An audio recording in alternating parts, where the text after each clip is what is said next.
Kembali lagi dalam mata pelajaran matematika. Kali ini yang akan kita bahas adalah soal-soal ulangan pada bab pola dan barisan bilangan. Selamat menyaksikan dan memahami videonya. Semoga kalian lebih paham lagi tentang materi pada pola dan barisan bilangan. Kita masuk ke soal pertama. Soal pertama, pada pola bilangan persegi yang disajikan dalam bentuk noktah, artinya pola barisan persegi itu seperti ini, yang disajikan dalam bentuk noktah. Noktah itu artinya titik-titik ya. Lalu, nah, itu pola bilangan persegi.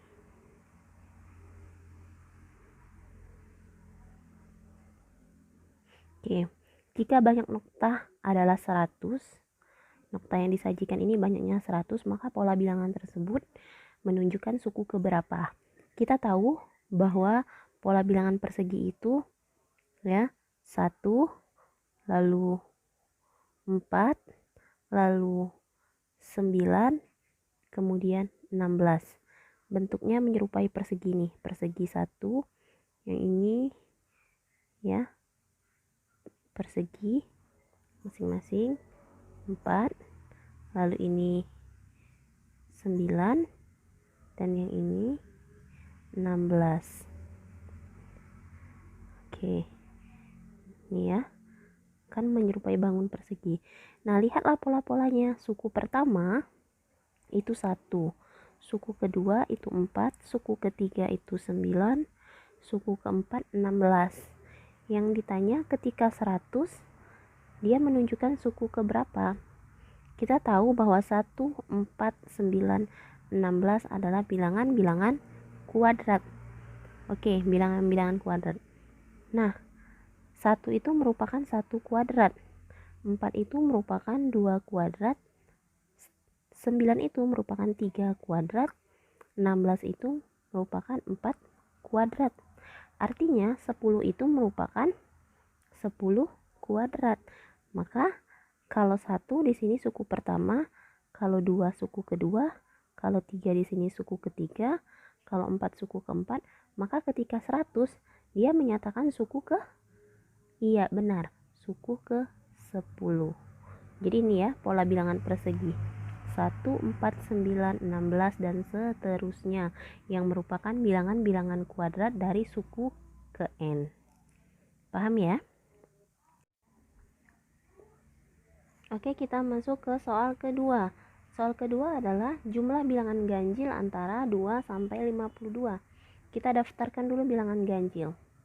1, 3, lalu 5, lalu 7, lalu 9 dan seterusnya sampai 51. Oke, ini adalah barisan bilangan ganjil. Oke. Nah, masih ingat kalian untuk menentukan suku ke n dari suatu bilangan ganjil, rumusnya adalah 2n kurang 1. Ya. Untuk menentukan jumlah suku ke n, jumlah n suku pertama maksudnya, jumlah n suku dari bilangan ganjil, rumusnya adalah n kuadrat. Ingat ya, buka kembali catatan kalian mengenai pembahasan ini. Nah, suku ke-51 ya, 51 itu termasuk suku keberapa? Kalau kalian hitung pakai tangan juga boleh. 1, 3, 5, 7, 9 dan seterusnya sampai 51. Cara singkatnya tinggal seperti ini. 51 sama dengan 2n kurang 1. Lalu 2n sama dengan 51 dikurang 1.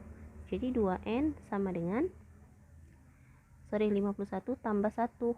Jadi 52. N sama dengan 52 dibagi 2 sama dengan 26. Artinya 51 adalah suku ke 26. Oke, kita diminta untuk menentukan jumlah n suku dari bilangan ganjil. Oke. Nah, karena dia adalah 26 suku, tinggal kita kuadratkan. Maka hasilnya 26 kuadrat. 26 kuadrat hasilnya 676. Karena ini adalah hitungannya dari 1, sementara soalnya cuma minta dari 2 sampai 52, maka kita kurangkan 1. Jadi hasilnya 675. Begitulah langkahnya untuk mengerjakan soal nomor 2. Oke, soal ketiga. Pada bola bilangan segitiga yang disajikan dengan susunan nokta, banyak nokta ke-25 adalah. Oke, kalian masih ingat tentang pola segitiga? Ya, pola segitiga. Oke. Pada pola bilangan segitiga, kalian masih ingat bentuk nokta-nokta itu maksudnya seperti ini. Nih. 3. Lalu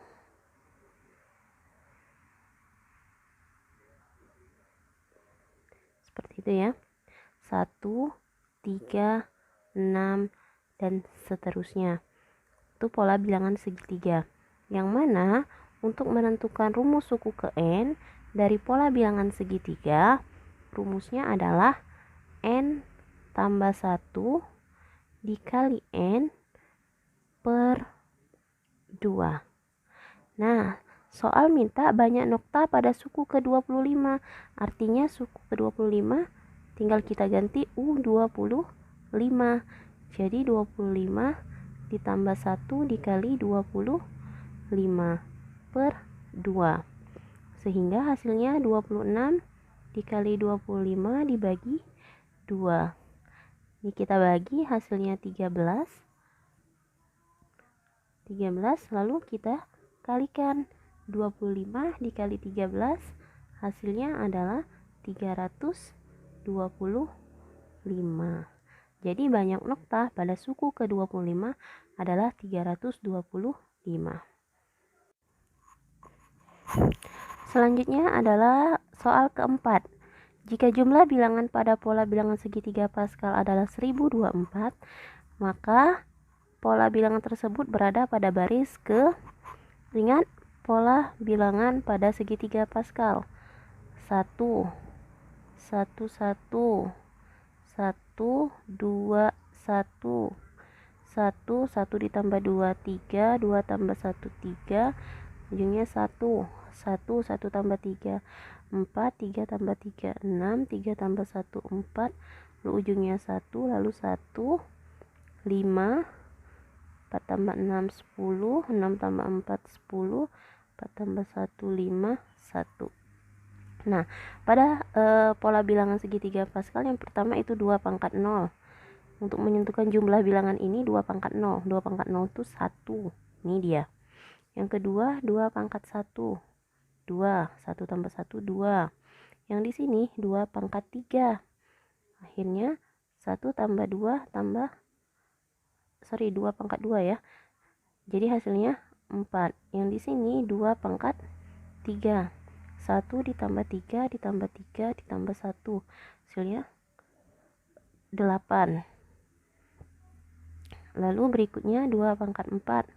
Hasilnya 16. 1 ditambah 4 ditambah 6 ditambah 4 tambah 1 dan seterusnya. Oke. Nah, 2 pangkat 0 itu untuk baris pertama. Ini baris pertama. 2 pangkat 1 untuk baris kedua. Baris kedua. Ini untuk baris ketiga. Untuk baris keempat, baris kelima. Dan seterusnya.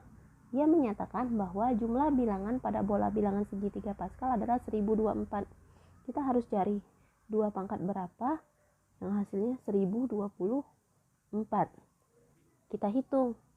2 pangkat 2 4, 2 pangkat 3 8, 2 pangkat 4 16, 2 pangkat 5 32, 2 pangkat 6 64, 2 pangkat 7 128, 2 pangkat 8 256, 2 pangkat 9 512, 2 pangkat 10 1024. Artinya 2 pangkat 10. Jika dia 2 pangkat 10, maka pola bilangan tersebut berada pada baris kalau 2 pangkat 10 maka dia berada pada baris ke-11. Seperti ini ya. 2 pangkat 0 baris pertama, 2 pangkat 1 baris kedua. Jadi kalau 2 pangkat 10 baris ke-11.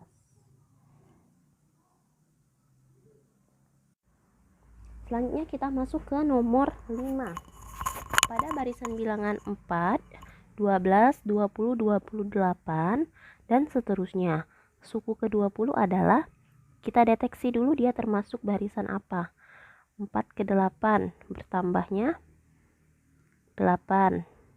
12 ke 20 bertambahnya 8. 20 ke 28 bertambahnya 8.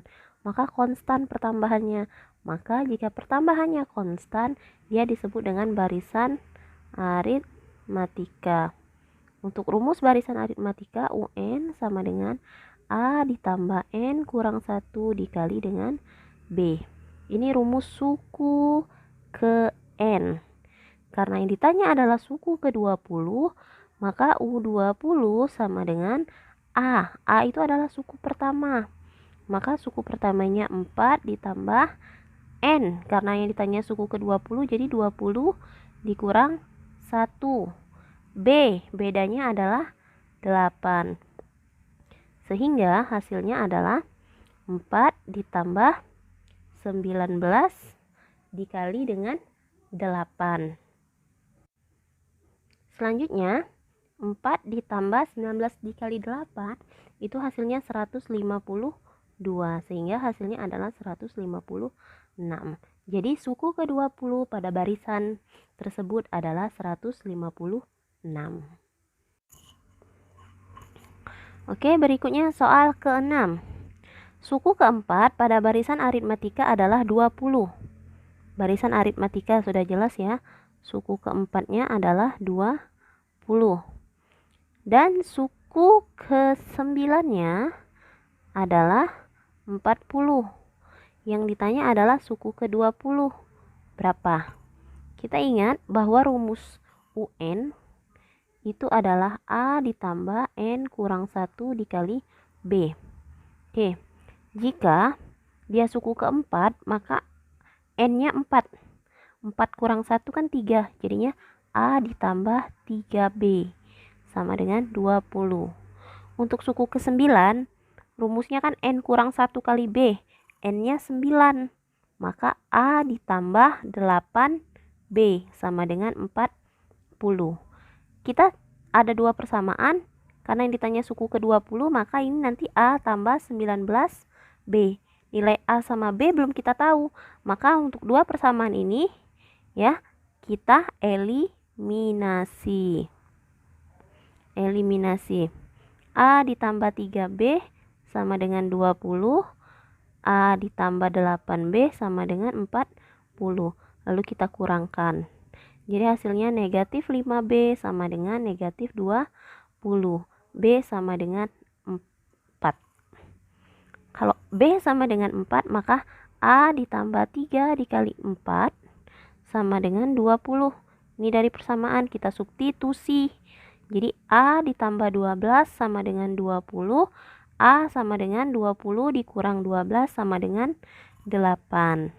Sehingga A-nya ini untuk mencari suku ke-20, tinggal kita substitusikan. A yang kita dapat 8 ditambah 19 dikali 4. Oke, 19 dikali 4 hasilnya adalah 76 ditambah dengan 8. Maka hasilnya adalah 84. Selanjutnya untuk soal ke-7, suku pertama dari suatu barisan geometri adalah 1024. Jadi A-nya adalah 1024. Barisannya adalah barisan geometri ya. Dan rasionya adalah 1/4. Maka yang ditanya adalah suku kelima, U5. Kita ingat ya bahwa UN pada barisan geometri dirumuskan AR pangkat N kurang 1. Jadi kalau U5 AR pangkat 5 dikurang 1. Jadi AR pangkat 4.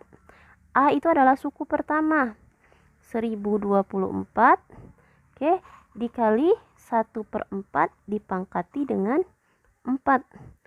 Jadi hasilnya 1024 dikali 1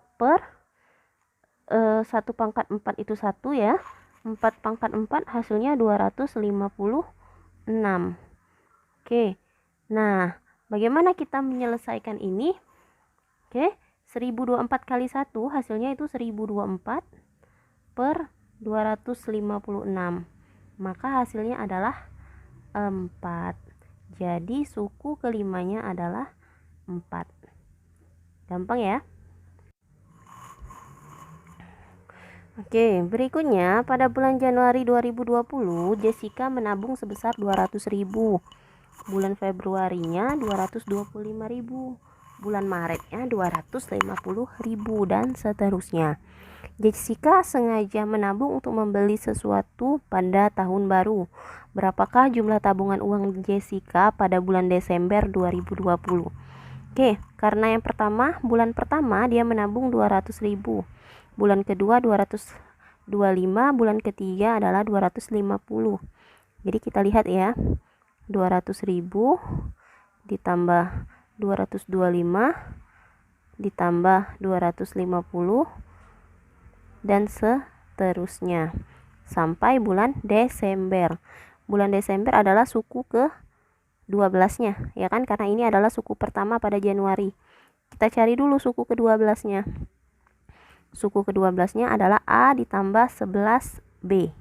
Berapa bedanya dari 200.000 ke 225.000? Ya, bedanya adalah 25.000. Maka A-nya adalah 200.000 ditambah 11 dikali 25.000. Jadi hasilnya 200.000 ditambah 255.000 dikali 11. Hasilnya adalah 275.000. Maka tabungannya pada bulan Desember itu 475.000. Karena yang ditanya adalah jumlah ya. Ini kan hanya tabungan pada bulan Desember.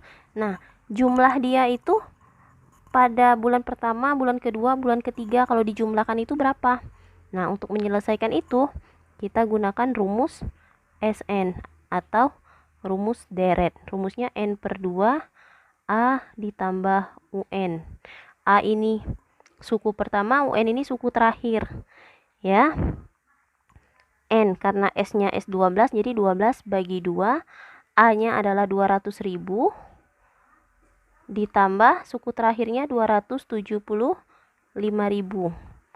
275.000. Sehingga hasilnya ini adalah 6 ditambah 475.000. Nah, jadi 475.000 dikali dengan 6. Hasilnya adalah 475 dikali dengan 6. Maka hasilnya adalah 2.850.000. Inilah total tabungannya. Ya. Nah, ada beberapa kasus ya, beberapa kasus yang bisa kalian selesaikan juga. Untuk menyelesaikan soal ini beda ceritanya kalau gini. Tabungan dia pada bulan pertama adalah 200.000. Bulan kedua tabungannya itu meningkat menjadi ya, tabungan pada bulan kedua jumlahnya ya, jumlah pada bulan pertama. Pada bulan kedua jumlahnya adalah 225.000. pada bulan ketiga jumlahnya adalah 250.000.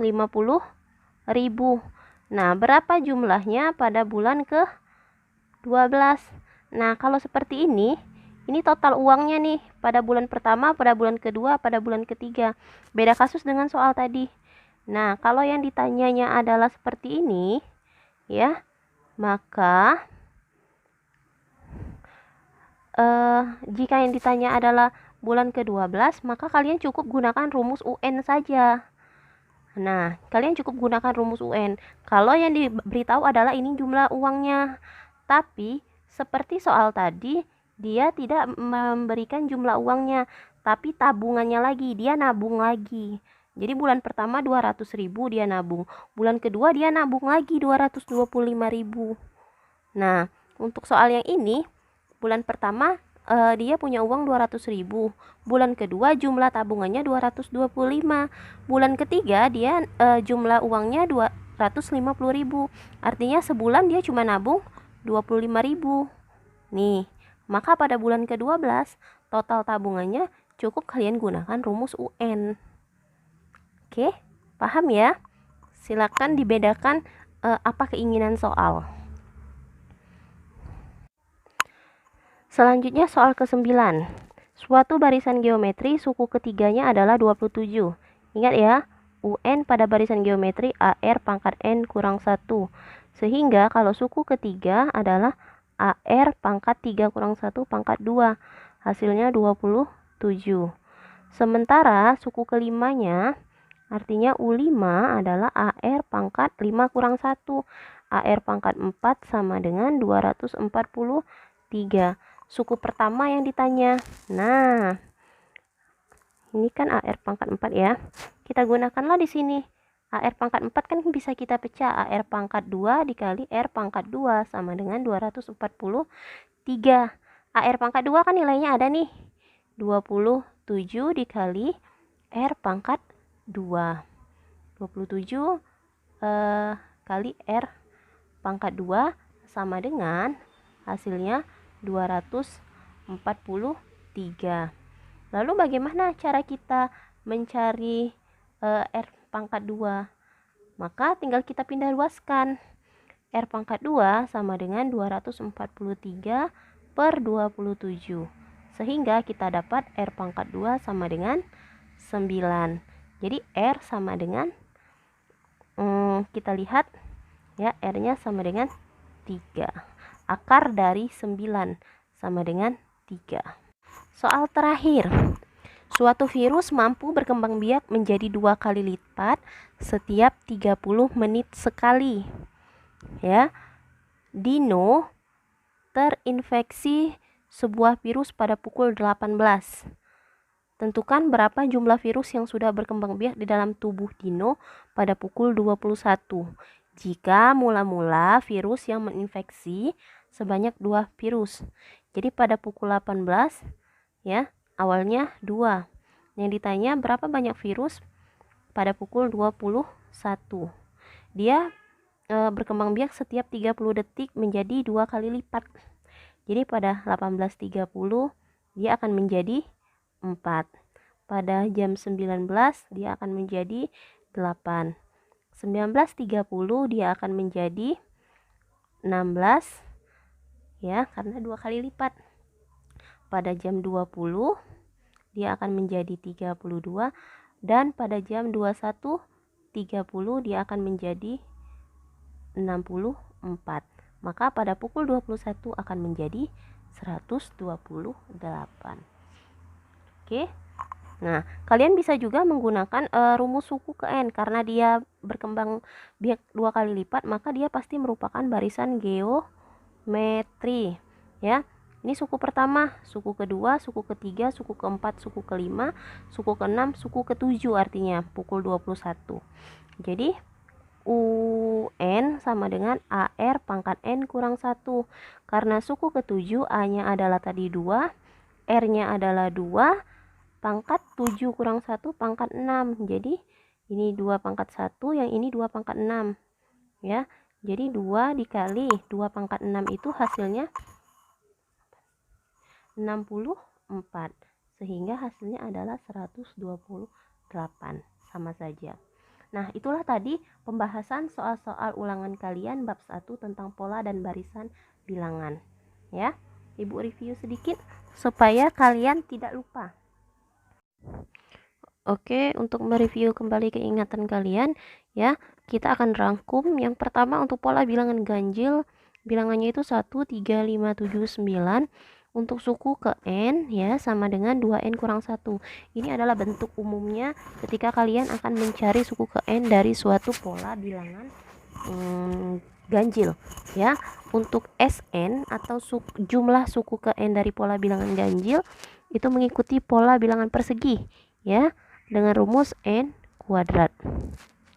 Yang kedua, untuk pola bilangan genap, ya, polanya adalah 2, 4, 6, 8, 10 dan seterusnya. Untuk suku ke N dari pola bilangan genap dirumuskan 2N. Sementara untuk pola persegi rumus jumlah suku ke N-nya mengikuti pola persegi panjang dengan rumus Sn sama dengan N dikali N tambah 1. Ini bisa juga disebut dengan pola persegi panjang. Sementara yang ketiga adalah pola segitiga. Rumus suku ke N-nya adalah N dikali N tambah 1 per 2. Untuk pola bilangan Pascal, ya, baris ke 1 jumlah bilangan pada segitiga Pascal dipolakan 2 pangkat 0, baris kedua 2 pangkat 1, baris ketiga 2 pangkat 2, baris keempat 2 pangkat 3. Itu untuk menentukan jumlah bilangan pada baris di dalam segitiga Pascal. Dan yang kelima, barisan aritmatika. Barisan aritmatika ditandai dengan adanya beda, sementara kalau geometri ditandai dengan adanya rasio. Sementara geometri UN sama dengan A dikali R pangkat N kurang 1. Dan deretnya kita menggunakan rumus Sn N per 2 A ditambah UN atau Sn N per 2 2A ditambah N kurang 1 dikali B. Ini untuk deret atau menentukan jumlah suku ke N. Nah, untuk deret geometri Sn A dikali R pangkat N kurang 1 per R kurang 1 atau Sn A dikali 1 dikurang R pangkat N per 1 dikurang R. Yang ini dipakai untuk rasio antara 0 sampai 1. Ya, itulah review materi kita pada pola dan barisan bilangan. Semoga kalian bisa memahami video ini sebagai referensi kalian untuk belajar. Selamat belajar.